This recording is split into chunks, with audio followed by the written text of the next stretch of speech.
Christian. Welcome back in. It's been a few weeks of some big public wins at the book. How was week number 8, though? Yeah, this one was tough for the public. It was actually the biggest win that BetMGM has had.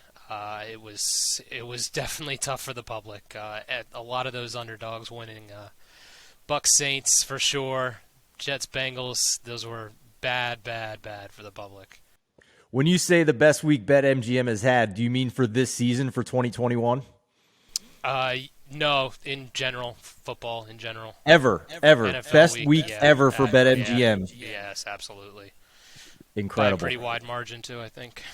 Wow. Just a beating for the public, an all-time beating for the public in week number 8. When you go back and look at some of those games, I know you mentioned a couple here, but what was the biggest win for BetMGM this week? Yeah, this week was Bucs Saints for sure. I mean, there was a bunch of them, but Bucs Saints was really tough for the public. We had about 90% of our money line bets were on the Bucs, 80% of the spread bets on the Bucs. We were struggling to write a Saints ticket, and that one worked out for the book.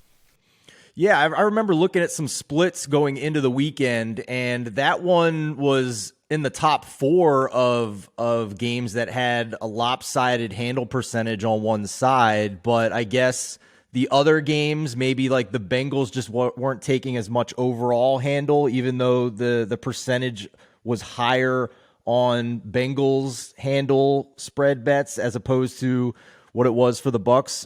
What I'm trying to say is there was a higher percentage of people taking the side of 3 other games, but I guess most of the money overall still came in on that Bucs game.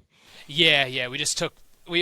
Tom Brady's always taking bets, so especially being a 4 o'clock game, a lot of times people try to roll over into the 4 o'clock game, so that's just how that one got a little bit more money than some of the 1 o'clocks, like Bengals Jets, for example.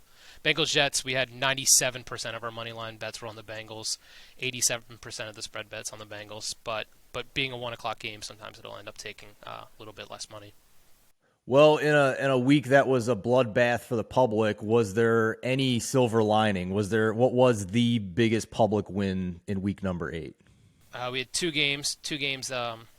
BetMGM has a pretty big presence in Tennessee, so Tennessee winning that game in overtime was good for them. We had 72% of the money line bets were on the Titans.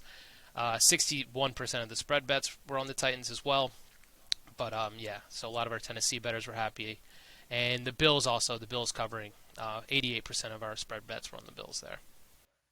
Before we move on here to week number 8 and the openers, I do want to circle back here to this Bucs game because it was interesting to me watching the live market for that game with Tampa Bay. And you mentioned Tom Brady's always going to get bets, right?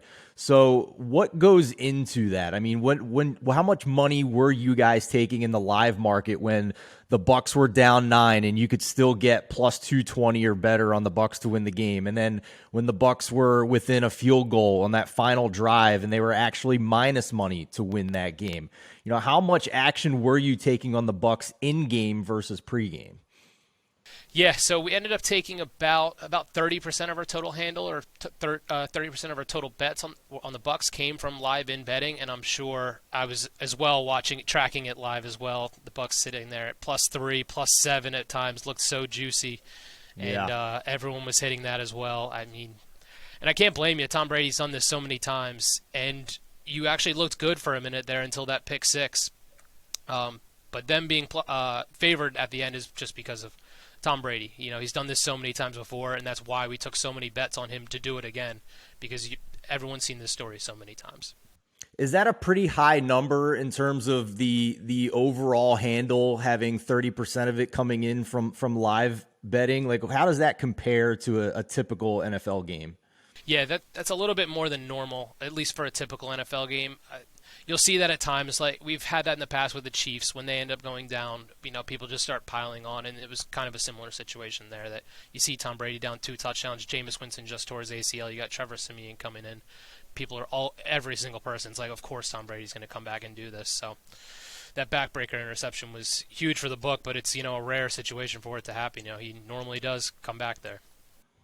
Yeah, I recently had a great conversation with Ed Miller, who's the co-founder of Deck Prism Sports, and he handles a lot of these live markets, and he was telling us that so often people are betting on positive outcomes in this live market, and so often negative outcomes are ignored, right? So this is just another example of that, where just the overwhelming majority of the in-game action was on a team that was losing to come back and win the game, a positive outcome, and it just didn't work out yet again here for the public on that one.